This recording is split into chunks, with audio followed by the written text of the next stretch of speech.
Kunja Bihari Gopijana Balabha Girivaradhari Girivardhari Gopijana Balabha Girivardhari Gopijana Balabha Girivardhari Jasodanandana Brajajana Ranjana Jasodanandana Brajajana Ranjana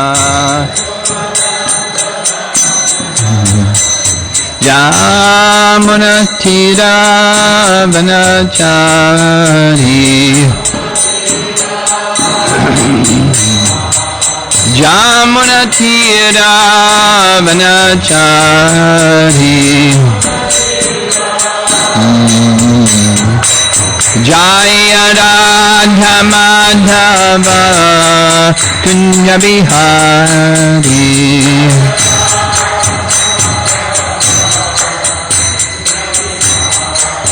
Jaya Radha Madhava Kunja Bihari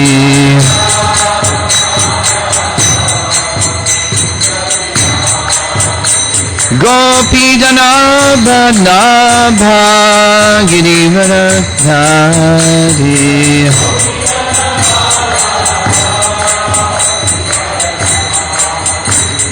Gopijana Balabha Girivaradhari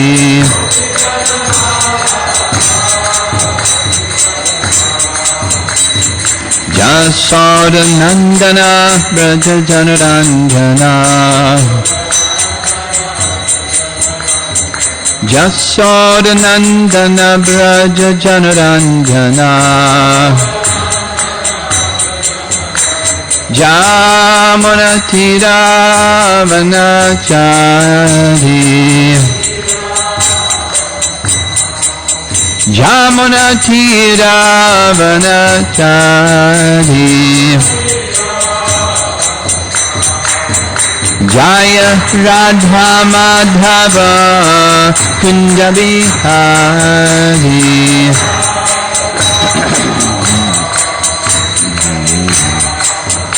Jaya Radha Madhava Kunja Bihari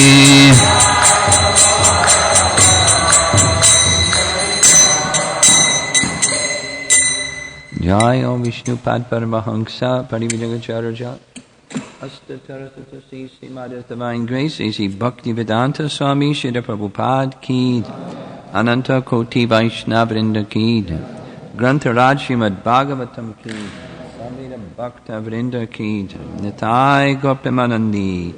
All glories to the assembled devotees, all glories to Sri Guru and Sri Gauranga.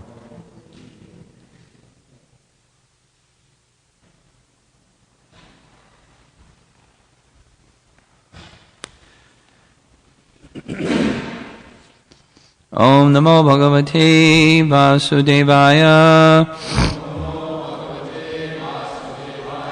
Om Namo Bhagavate Vasudevaya.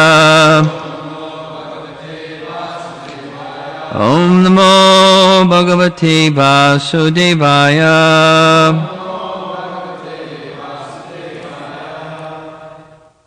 Canto 5, Chapter 6, text number 4. Nityam dadati kamasya chidram tam anuye rayaha yogina krita maitrasya patyurjayeva pungshali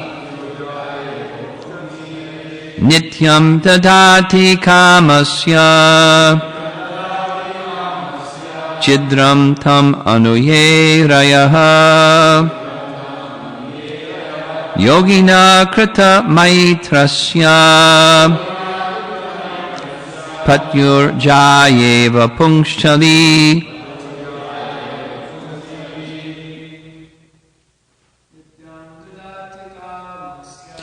Nityam dadati kamasya chidram tam anuyen rayaha yogina kritamaitrasya patyurjayeva pungshali.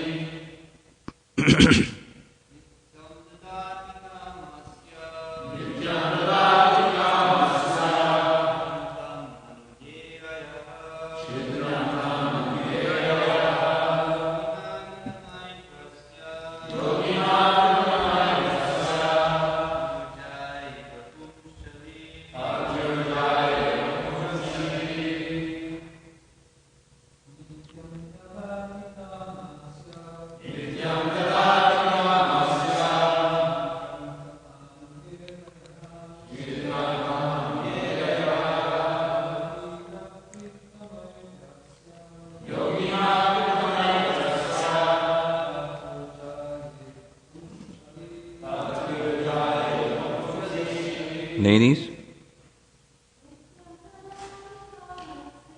Nityam dadati kamasya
Nityam, always. Dadati, gives. Kamasya, of lust. Chidram, facility. Tam, that lust. Anu, following. Ye, those. Arayaha, enemies. Yoginaha, of the yogis, or persons trying to advance in spiritual life. Kritamaitrasya, having put faith in the mind. Patyuhu, of the husband.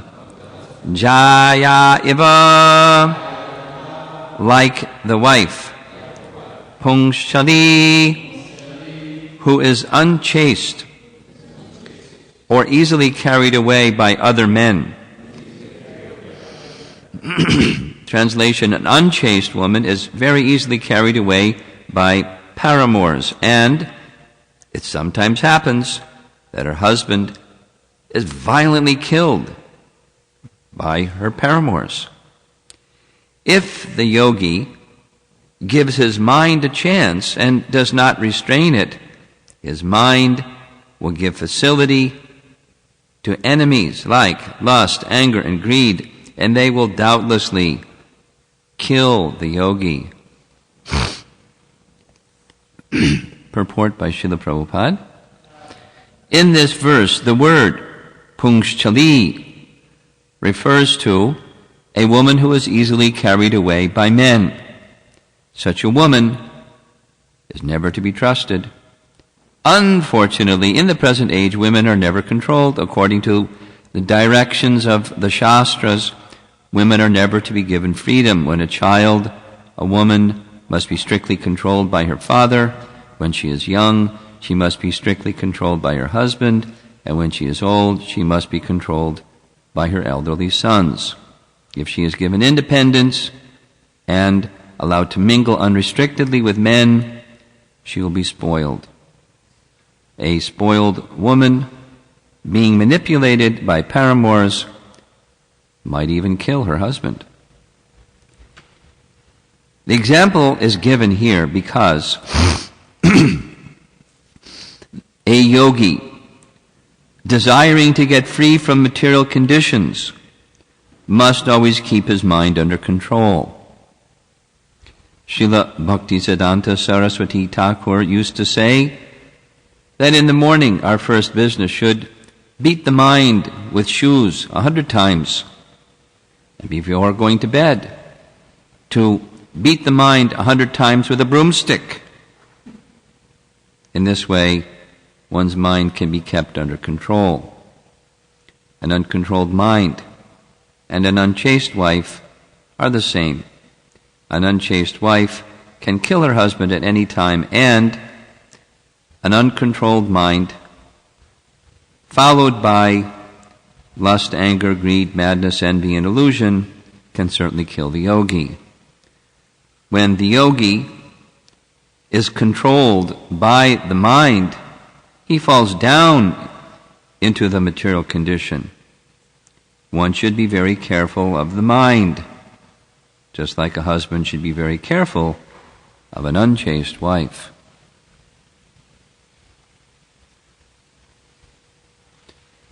Nityam dadati kamasya chidram tam anuye rayaha yogina krita maitrasya patyur jayeva pungshali. An unchaste woman is very easily carried away by paramours, and it sometimes happens that her husband is violently killed by her paramours. If the yogi gives his mind a chance and does not restrain it,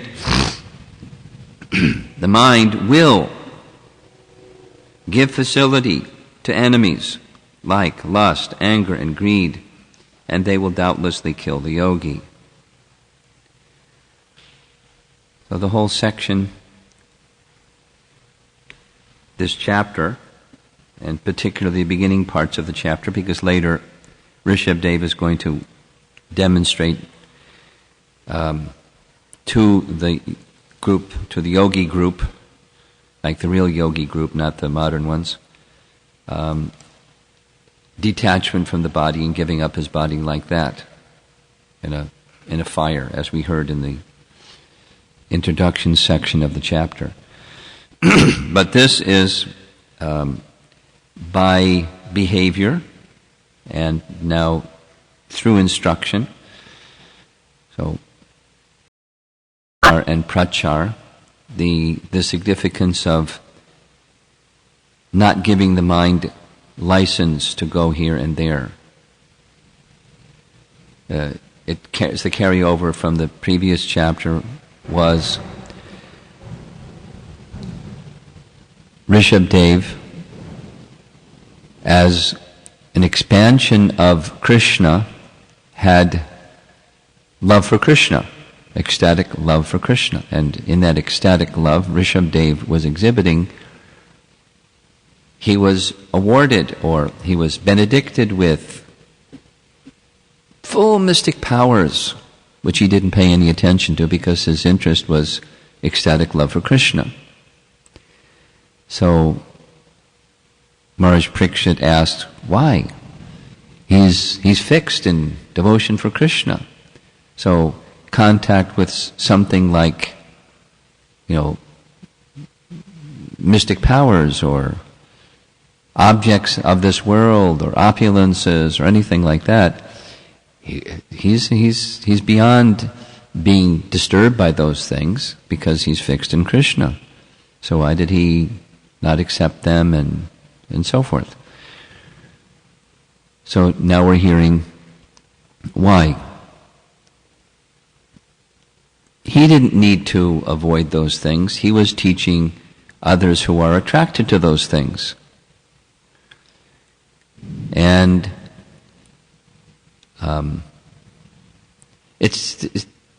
it's something like Arjuna in Bhagavad-Gita. Just go through that one quickly. Arjuna was wanting to give up his prescribed duty, karma sannyas. And I'm just paraphrasing here, but Krishna said, you don't have the adhikar. You can't just give up prescribed duties. Then Arjuna might think, well, then I'll become perfect and then I can do karma sannyas. And Krishna said, no, when you're perfect, you won't do karma sannyas because you'll teach by example how to perform prescribed duties.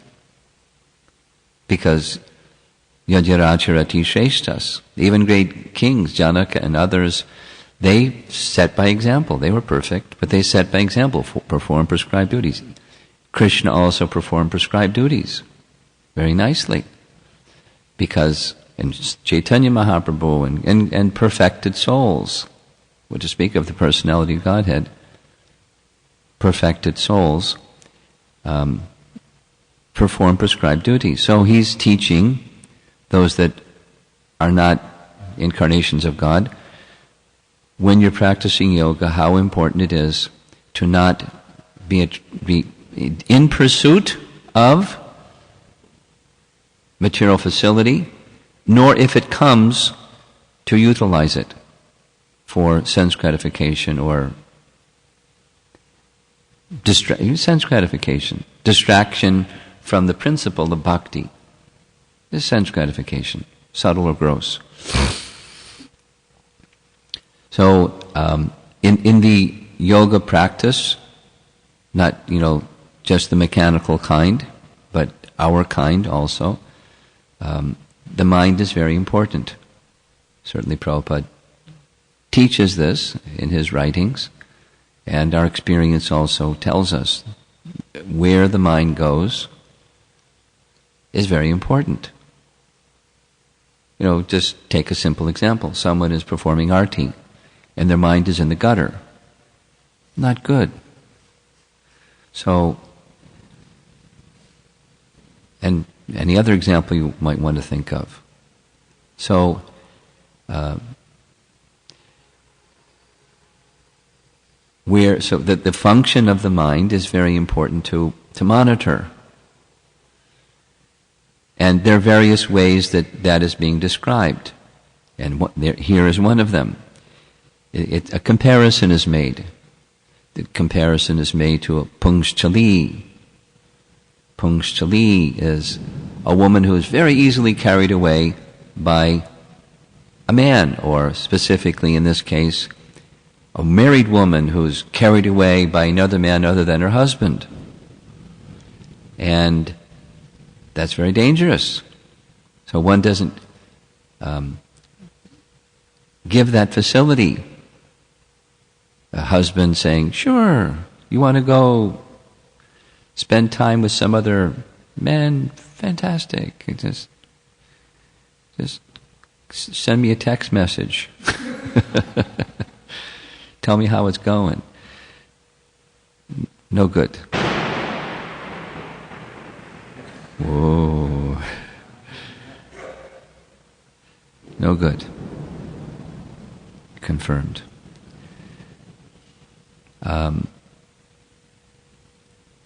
So similarly, a yogi, the Sanskrit here is krita maitrasya, means putting faith in the mind. This advice to the yogi: don't put faith in the mind.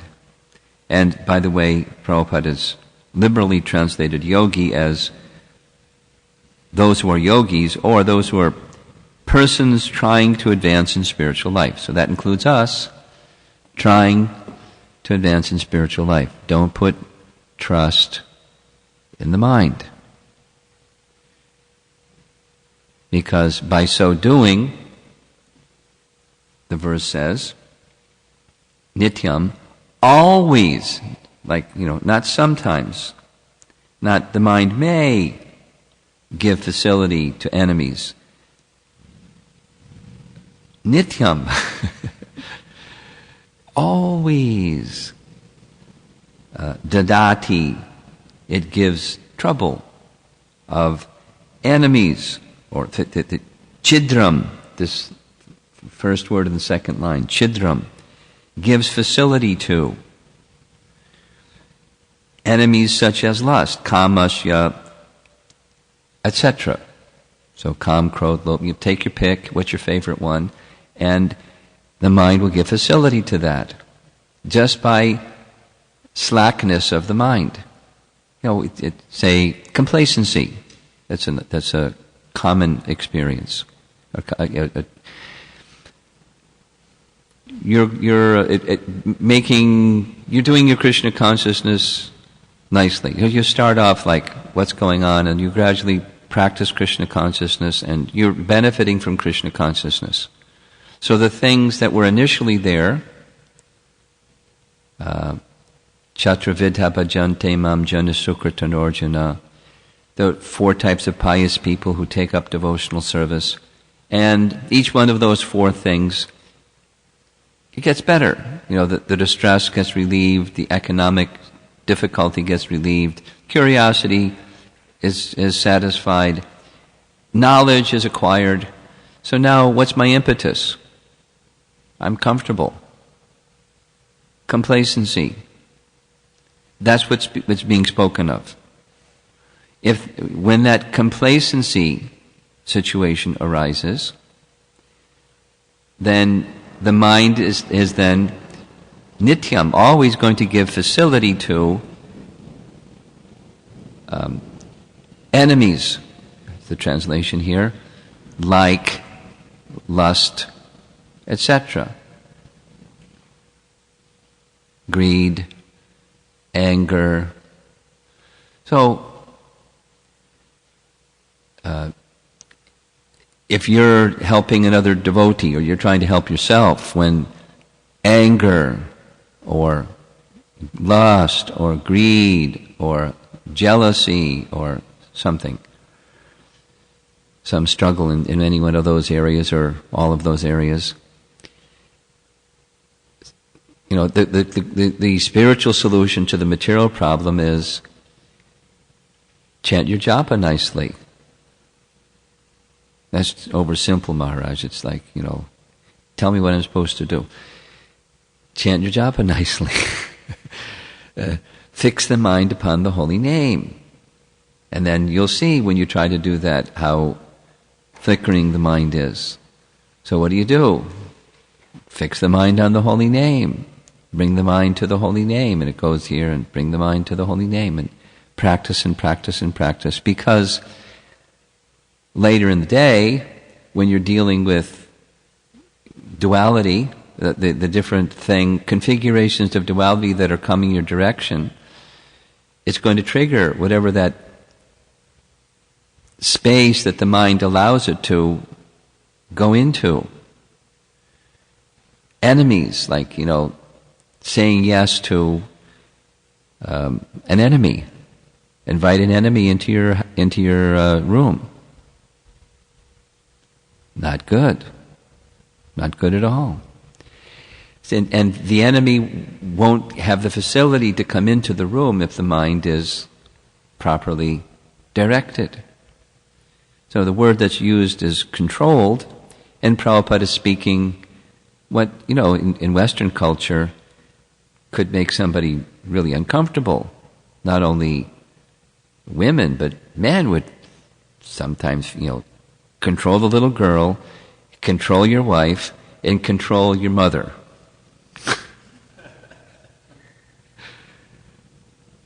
Because you can't trust her. Culturally, that's not, very nice. But specifically, here's what the control is.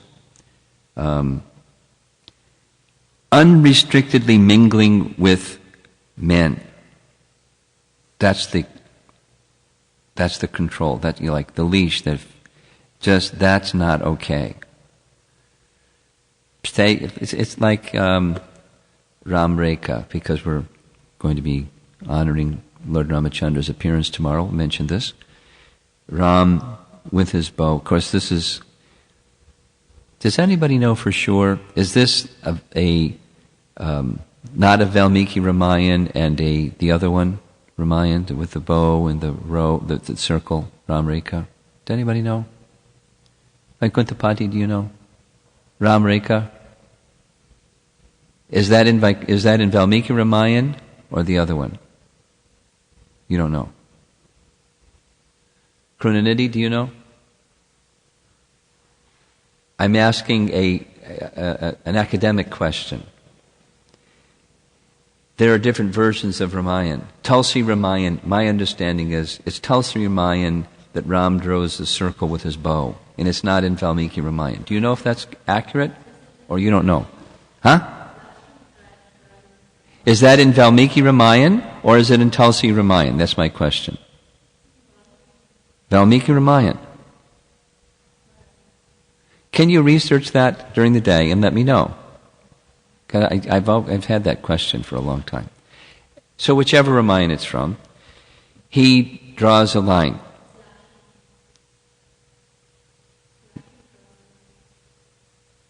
Lakshman draws the line with the bow, or Ram draws the line with the bow? Lakshman.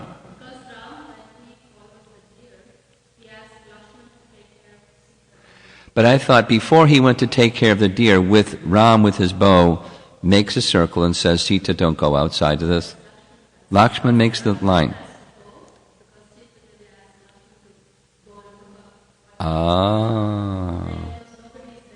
Maybe I've read another version, a third one. Dr. So-and-so's version. Anyway, thank you. With the end of his bow, a circle is drawn with the advice to Sita, don't step outside. And it's a nice principle. Stay within, so my dear daughter or my dear wife or my dear mother, stay within this, or Sita, or any, stay within this parameter. Us, stay within this parameter. You have freedom. But don't step over there, because if you step beyond that line, then you could have a problem, like the problem mentioned here. The problem isn't just, well, let's say, there will always be, like Krishna's arguing with, Arjuna's arguing with Krishna, if the men on the opposing army are killed, then their daughters, their wives, and their mothers will not be protected, and there's always a class of men who will exploit. So the problem is on the men's side. The men will exploit the unprotected woman, and unwanted progeny will produce and bring the ruination of society. So it's the exploitative nature of men, not just the lustful, bad nature of the woman. It's the exploitative nature of men. So that's always going to be there, and therefore women should be properly protected. Here, controlled, but more specifically, not permitted to unrestrictedly mix with men.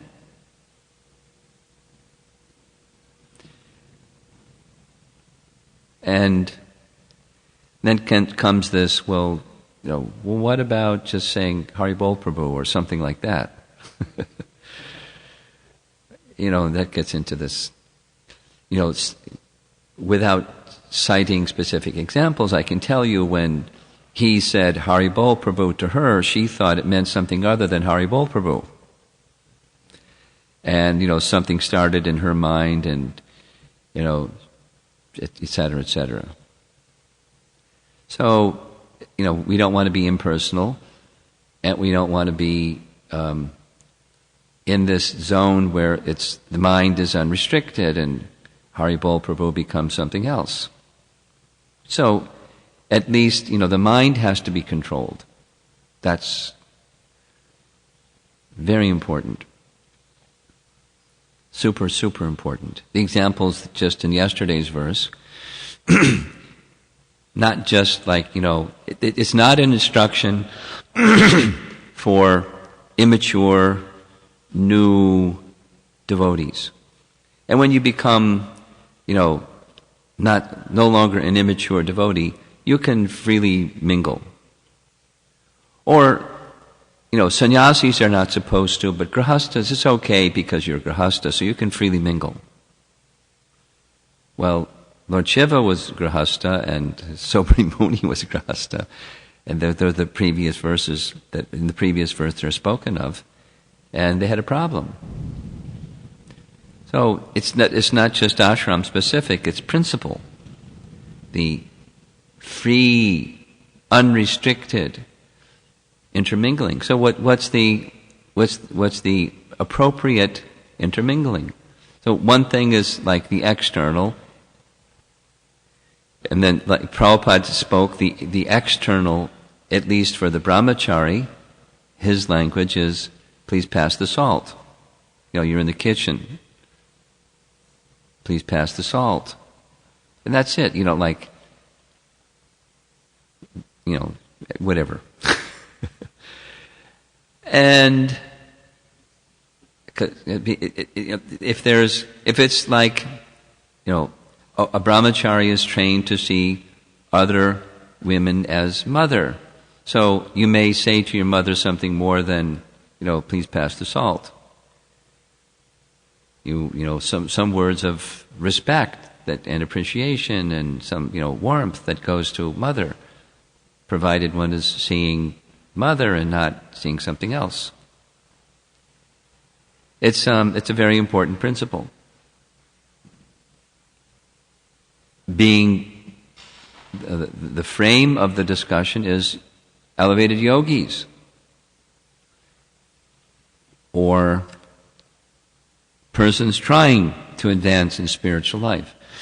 Rishabdeva is instructing, beware of the mind. That's the teaching. There's abuses of this teaching, both interpersonal and personal. The interpersonal is equating what Bhaktisiddhanta Saraswati Thakur says about how to deal with the mind, and then literally taking the same in dealing with one's daughter or one's wife or one's mother. Get the broomstick, get the shoes, and beat my wife. And beat my daughter, because I want my daughter to be not of the bad kind. I don't want her to be a punkshtali kind. So just regularly. So that's awful. It's unlawful. It's not Vedic. It's not what the teaching says. It's specific to being strict in terms of unrestricted association. That's to be done. Not with a stick or a shoe. With the training that one imparts. The why is it called Ram Rekha if Lakshman did it? Good question, huh? Huh? Lakshman Rekha, not Ram Rekha. You've got a different version of Ram Ryan than I have. So it's Ram Rekha. Anyway, we'll research. Ram Rekha, Lakshman Rekha. So within that boundary, so like within the home, there's freedom. There are things that a woman will do in the home that she won't do outside the home. It's not just Vedic culture, it's other cultures too, where there's an understanding of the exploitative nature of a certain class of men that they see somebody that's loose and they'll lure them into bad conduct. So knowing that that's there, or how the mind can be agitated, different cultures, of what women do in Islam religion, how they cover their hair or cover their face or cover themselves, because the mind of the man can be agitated. And so that the woman doesn't become the object of agitating the man. It's for protecting the women. It's also for protecting the men, or protecting those who have uncontrolled minds. So, a practicing yogi, the lesson is, I'll read it. This example is given here because a yogi desiring to get free from material conditions must always keep his mind under control. And then the converse, an uncontrolled mind, followed by lust, anger, greed, madness, and envy and illusion, can certainly kill the yogi. So that should be an easy choice. Control the mind or get killed. I think I'll take the first one. And then it's like always, not when you're in danger zone, then you control the mind. But always, don't become complacent in your Krishna consciousness. I remember very clearly hearing Srila Prabhupada speak the following words. It's not that one needs to invite Maya. Rather, as soon as one desists or becomes complacent in devotion to Krishna, immediately Maya is there. He gave the example, just like turning your attention from the light. As soon as your back is to the light, what's there is darkness. That's Maya. Maya is the absence of Krishna. There's no such thing as the absence of Krishna, but one thinks absence of Krishna. And in that darkness, it's instant. He elaborated and said it's not that one has to call Maya. Okay, Maya, now you can come. Immediately she's there. You don't have to wish for some association with Maya. Immediately she's there. Just by this complacency factor, the mind straying from Krishna. So we know what that zone is. It's like always. The mind, in our practice, is to bring the mind to Krishna. So the most effective means, most powerful for this age of Kali means for bringing the mind to Krishna is chanting the holy name. And chant the holy name constantly, or at least regularly. And when chanting the holy name regularly, bring the mind to Krishna. Practice. Bring your faculty of attention, attentiveness to Krishna, because otherwise the attentiveness will go somewhere else. And that's exactly what this verse is saying. Immediately. It's inviting.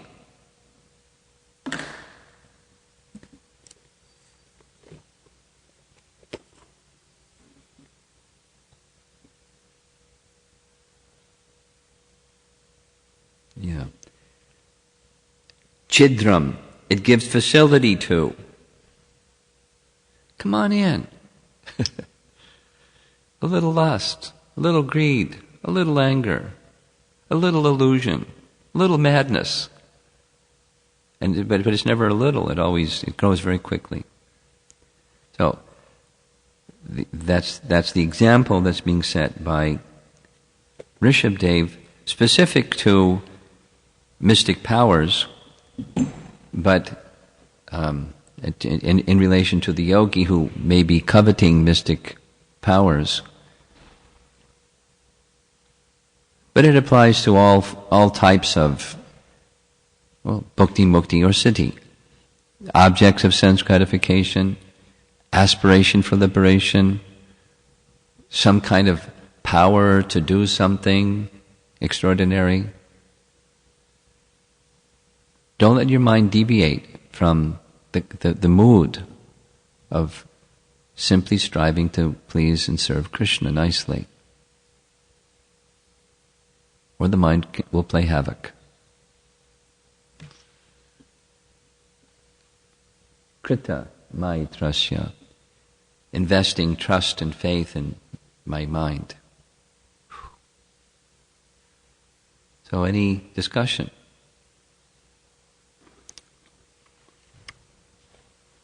Yes? We have a system here of a portable microphone, and he's bringing it over to you. What happens if the women have to be engaged in preaching activities, so like to the guests or other people, so how does it? Like the women have to be controlled and not mingle, so if somebody is engaged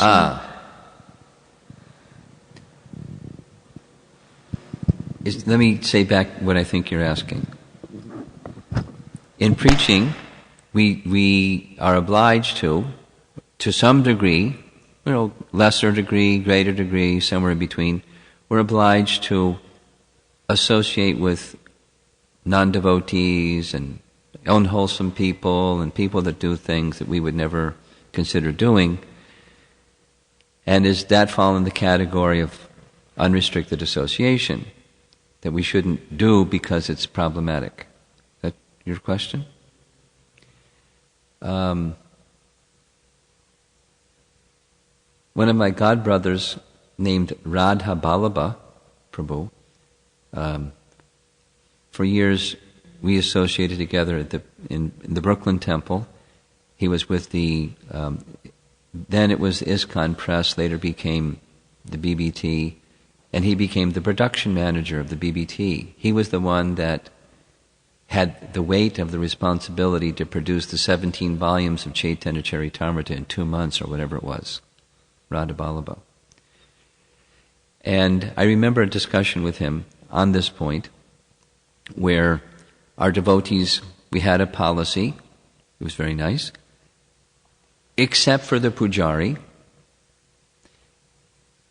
Everybody in the temple went on book distribution on Saturdays. Every Saturday, everybody in the temple went out and distributed books.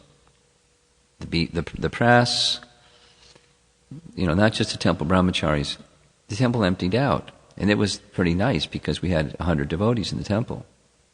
And then because the 100 devotees were going out, then congregation people wanted to get in on the action, and anyway, it was pretty nice. And some people weren't so good at book distribution, so they were with the Harinam party, and some persons would distribute books on the Harinam party. But mostly that was like a very small percentage. Mostly it was everyone went on book distribution. And Radha Ballabha really liked book distribution. And one of the programs that a certain group that like kind of got together with him is they did the late night program where after all day long doing something, they went to drive-in movies and sold books, car to car, and drive-in movies in New York City. I'll leave it to your imagination what that experience was like. He said, I'm surprised that we don't get guns pulled on us and other things. Because, anyway, when people go to drive-in movies, it's not so much about the movie, it's what goes on inside the car during a drive-in movie. And, they knew that, and they would, knock on the window and... And then, so he came back, I remember, it was like 1 o'clock in the morning or something like that, and I stayed up until everybody got back and made sure they had hot milk and prasadam and, just some kind words and so forth to receive everybody. And we were sitting there sipping hot milk, and he said, when you're engaged in Lord Chaitanya's service, in that missionary spirit, you're protected. You're protected. And then tomorrow morning at Mangalarti, the men on this side and the women on that side, and it's not the same. Your eyes don't go to the other side. Your eyes go to the altar because it's not, what's that? It's not in service to Lord Chaitanya. So when in service to Lord Chaitanya, there's protection. You're giving association. You're not thinking, oh, this looks like fun. And another example is Prabhupada speaking to Jagadatri, a Prabhupada disciple who distributed books along with the men in the airport party. She was really good. Raghunath's mother, Jagadatri. Anyway, Raghunath is like a famous Guru Kuli.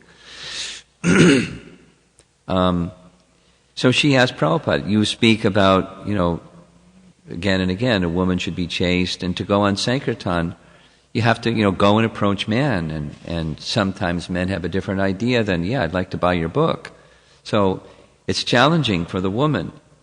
And, is this outside of, should I not do that? Is it outside of the chastity of a woman? And Prabhupada said, in service to Lord Chaitanya, one may do these things.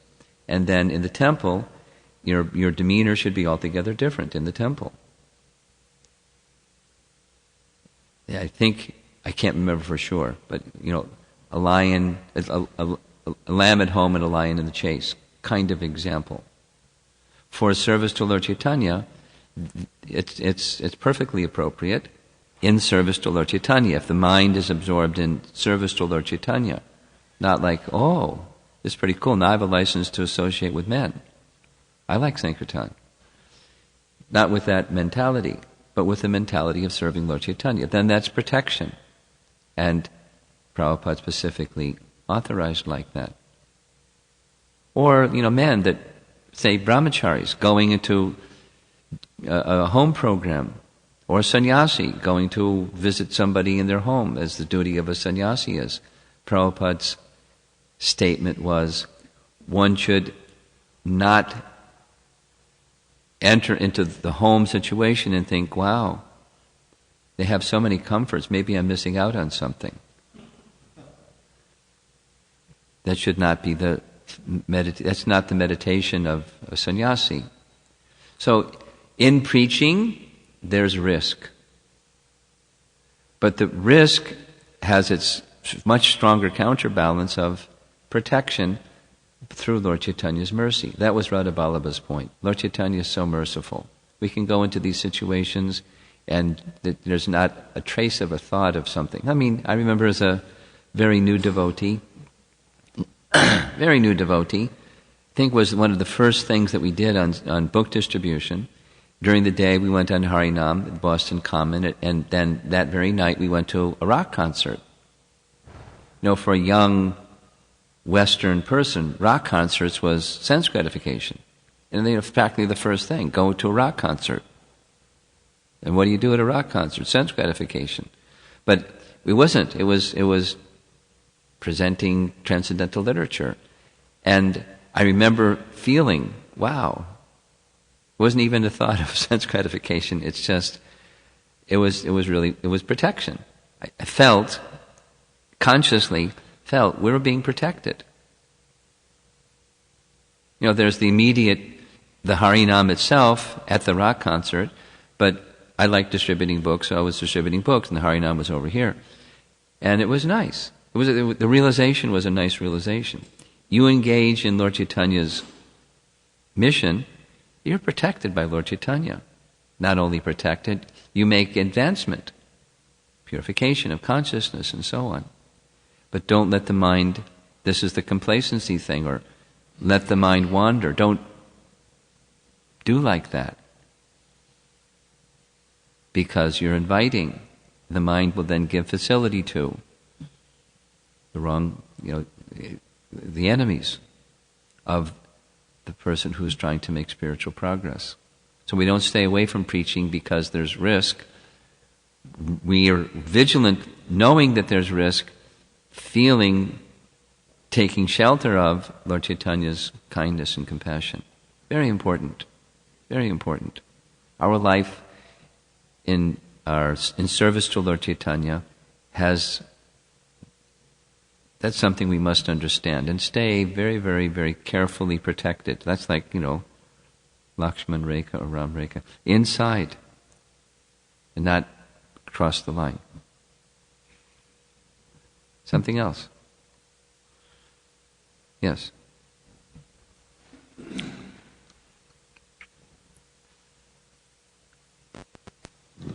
Maharaj, so the mind will maybe try to invite these enemies, or so our job is... The enemies come in, uninvited.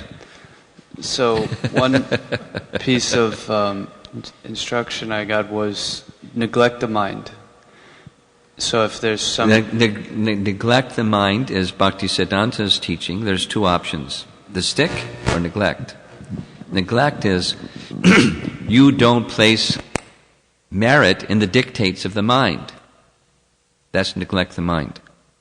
The mind says, maybe there's some enjoyment over there. You don't pay attention to that voice.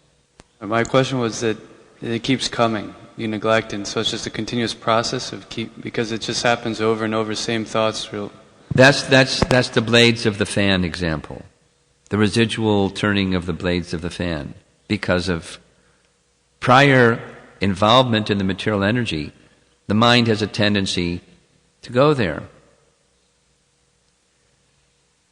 So, trust, it's a fact. As long as you don't go reinvest consciousness in contemplating the objects of the senses, the residual movement of the blades of fan will stop. Trust that if you do contemplate, zoom, zoom, zoom, the blades of the fan will continue. So there's this thing that sometimes devotees call impure reminiscence. You've heard that phrase before?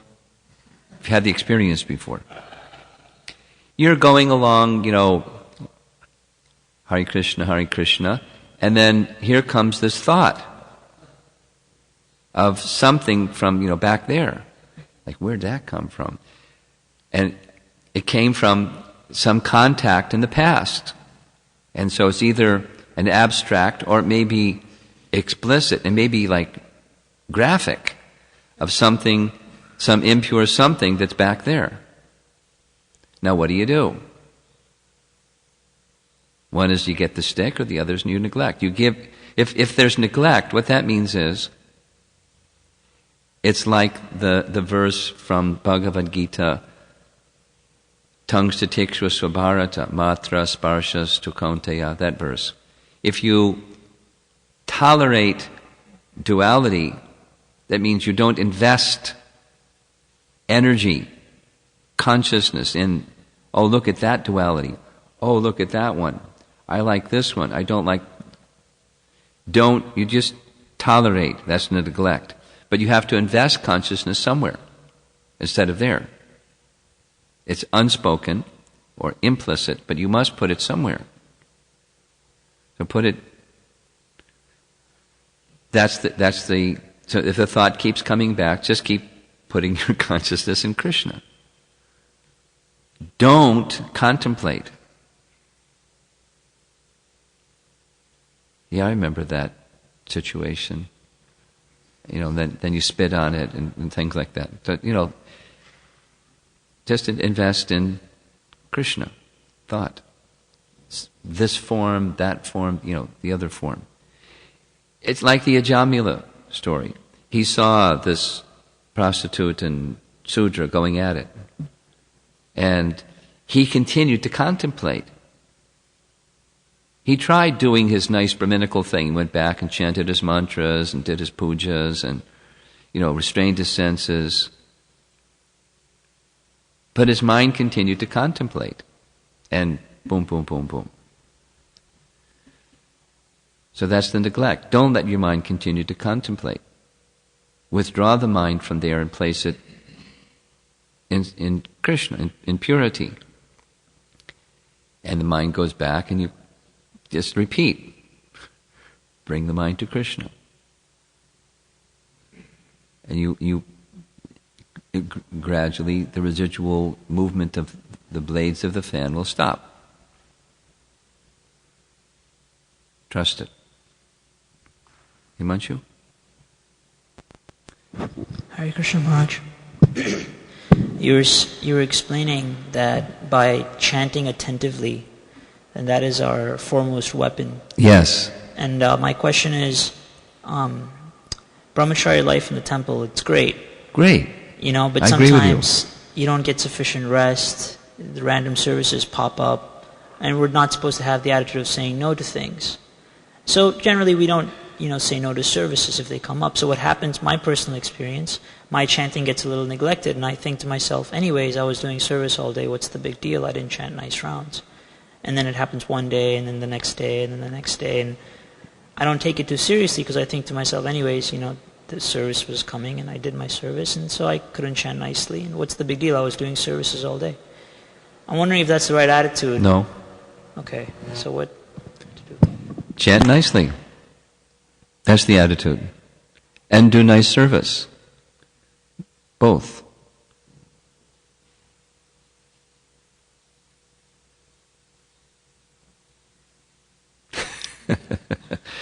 The problem with not chanting nicely is not the culprit of devotional service. That's not the culprit.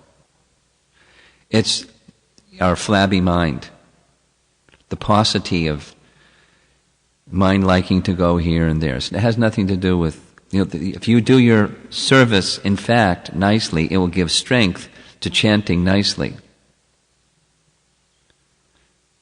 Should I say it again? You got it. So do them both nicely. I remember heard a recording of a lecture from Prabhupada was in Los Angeles speaking on Chapter 6 Bhagavad-Gita in relation to controlling the mind, 6th chapter, Dhyan Yoga. And right in the middle of the class, someone interrupted Prabhupada and said, Swamiji, it's really difficult. I have so much service from morning till night. It's really hard to chant my rounds. Swamiji, what should I do? Prabhupada said, do both. He didn't say, what the person was expecting Prabhupada to say, do less service and make sure you chant nicely. He didn't say that. I don't know the person.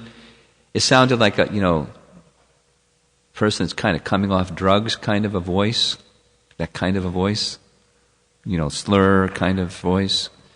But in any case, that's what Prabhupada said. So I'm just repeating.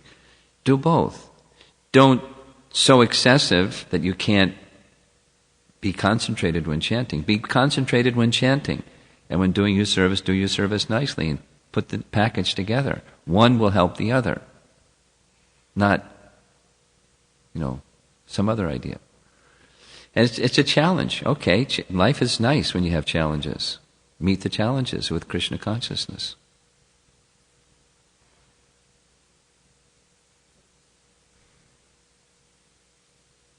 Okay? Yeah.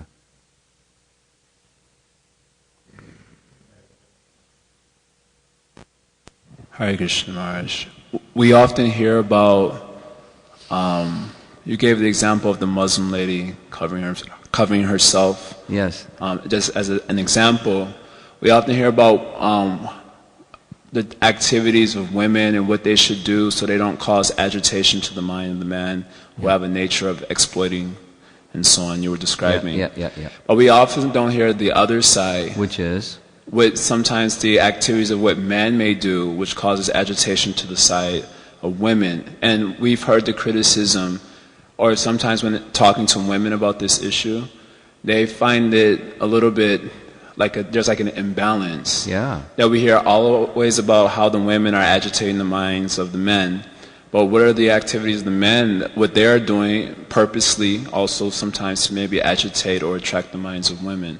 So how might we meet this type of doubt about an imbalance in the discussion?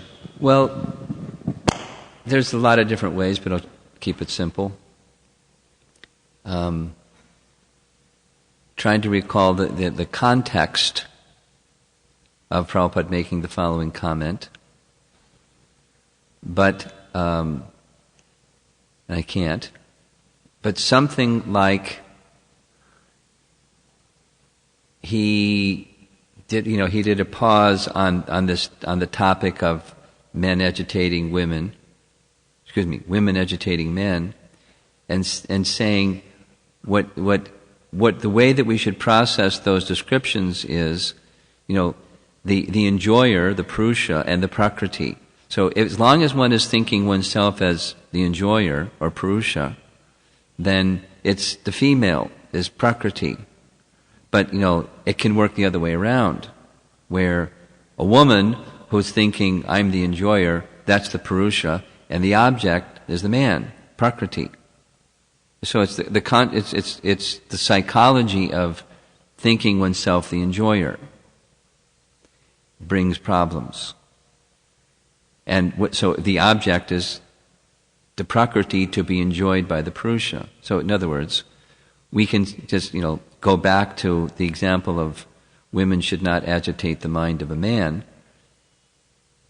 The flip side is also true. And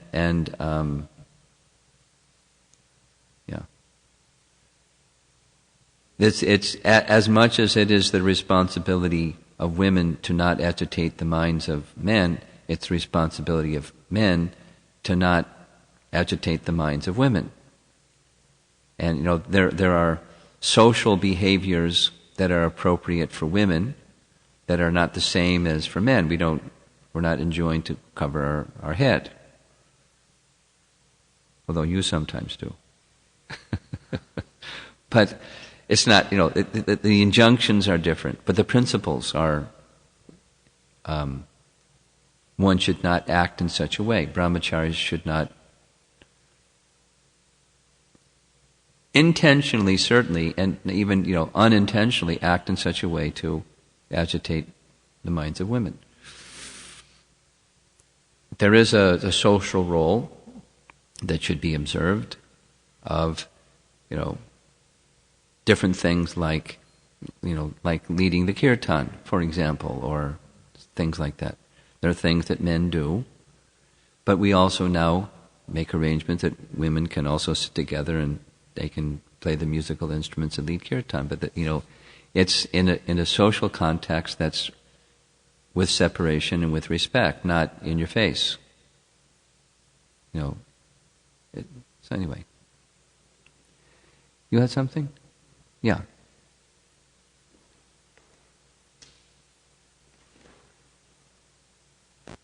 Maharaj, while we are distributing the books, we often missed out the point that we are distributing a transcendental literature. You're doing what? We are distributing a transcendental literatures. You're distributing transcendental literature. And we often try to forget this thing. And you often try to forget it? We often forget this thing. Okay. Try means when we are approaching different people, we are very fast and we forget everything that, okay, we are doing some service. That's our complacency. And how does it affect the chanting and how does it affect our service attitude in temple? Well, what do you think? It waters it down. It's worst. It makes it down. So it waters it down, sure. So in other words, the principle of respect towards that which is in relation to Krishna is important, and it's important that we observe that in the 360 degrees of our service. If we're lax in this area, it's going to impact that area. So we should be vigilant in all areas, respectful to Krishna. It's kind of obvious, isn't it? So I'm not exactly sure what your question is. Being careful, being vigilant. Don't be complacent. Don't be complacent. Complacency invites Maya. Okay? Anything on the ladies' side? Okay. Thank you very much. Srila Prabhupada ki jai.